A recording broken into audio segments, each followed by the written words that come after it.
Hello guys, এই যে দেখছেন সুগার গ্লাইডার, একে খেতে দিয়েছি।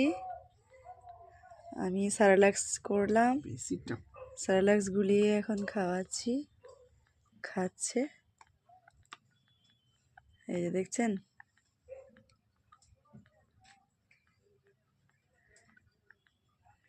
কত সুন্দরভাবে খাচ্ছে।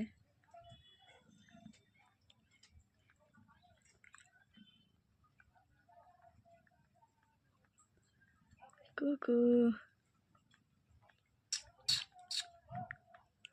ওকে খুব খিদে পেয়ে গেছে। সকালে আমি ফল দিই, আপেল পেয়ারা যাই থাকে আমি দিই। রাত্রে আমি এসে এরকমভাবে খাওয়াতে হয় ওকে, স্যারেলাক্স খাওয়াই। কোনো কোনো দিন দুবারই